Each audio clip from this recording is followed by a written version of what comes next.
It's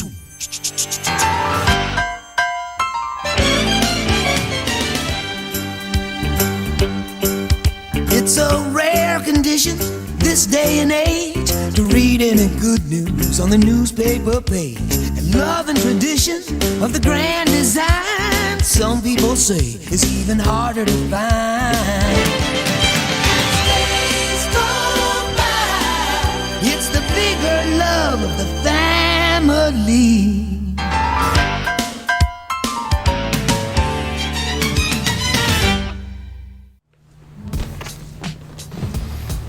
Hello.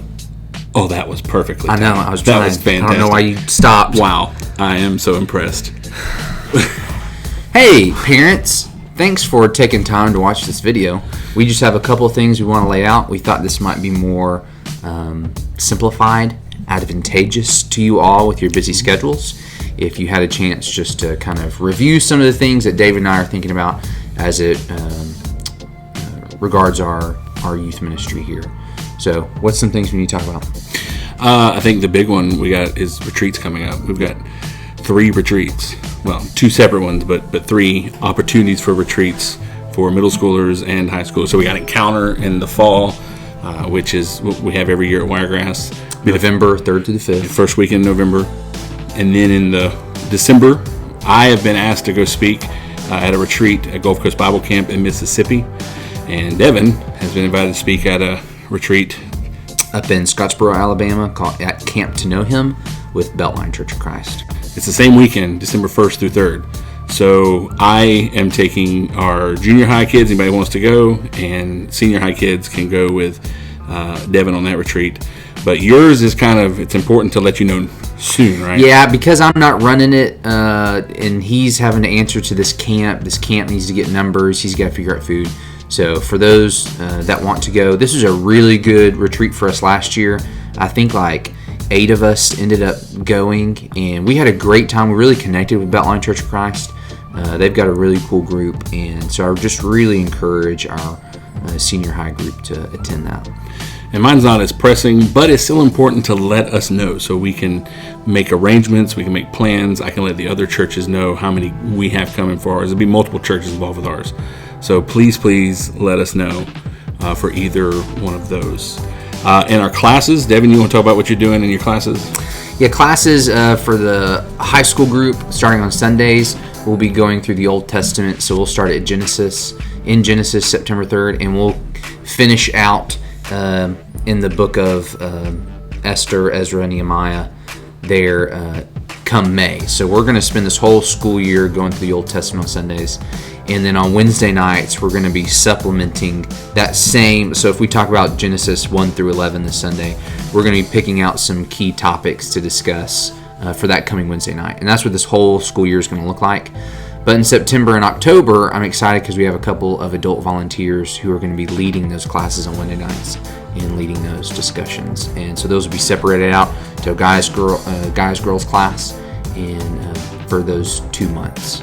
So I'm excited about that. Our Sunday mornings will just continue like we've been doing this year. We've got the 6th graders that moved in, so we'll do a little bit of recap. But we're up to Solomon, starting in January in Genesis 1. We're up to Solomon now. We're just going to keep moving our way through the Bible with the goal of trying to understand how everything ties together, how the Old Testament ties together, ultimately how Jesus is seen throughout all of Scripture up till the New Testament. So that's just the Sunday morning goal. Wednesday nights, I always do topical things. I do series with the new kids in. We'll probably start some basics again, starting next week or starting the first class in September. Just moving through that. Really excited about our junior high group.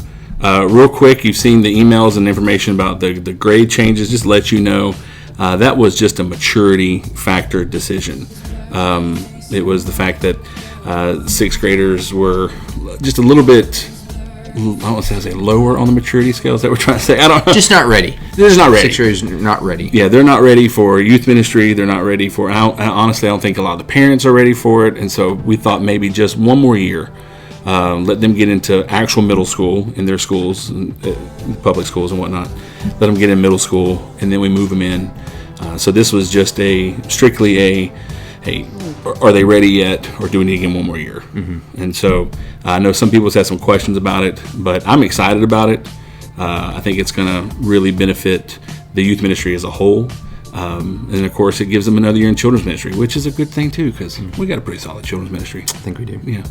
One thing we really want to hit on, this will be the last thing, is just the importance of retreats, spiritual retreats. One, most of Christians don't do that when it's something that would be so vital for us to do. If you're not doing it on a weekly basis, for your kids to understand, hey, a couple of times in the school year, I'm going to step out of culture, step out of my world, and step into a space where I'm just completely focused on God. I can't think of anything more spiritually healthy for someone to do. But in that same vein of thought, we really want to petition you as families again to set church, to set Bible class, and to set retreats as a priority for your families. You model that for your kids. The message you give your kids when they maybe don't want to attend or struggling with making friends, those messages you come back with are really important, how you frame things. Is Christianity and is Bible class and is church supposed to always be comfortable? Is it always supposed to be something that's geared towards you and your wants? Or is it something you push through knowing that you have an obligation to your church family, knowing that you have an obligation to the gospel? And when we participate in service projects or when we go on spiritual retreats, it's not just something that we need numbers or something like that. Like me and David, when we say things over and over again, it really is just about a deep care for the spiritual development of our kids and our families here at Westgate. And as always, you are invited to participate with us, join along with us as chaperones, or you want to come in classes, or we love to have your participation on the level of a partnership, not just have a person there that fills a spot, but as a partnership to work together to point these kids to Jesus. And so, anytime. Is that it? Yep, that's it. Olive, we need to add anything? Nope. All right. I guess we covered it all. Thanks for watching.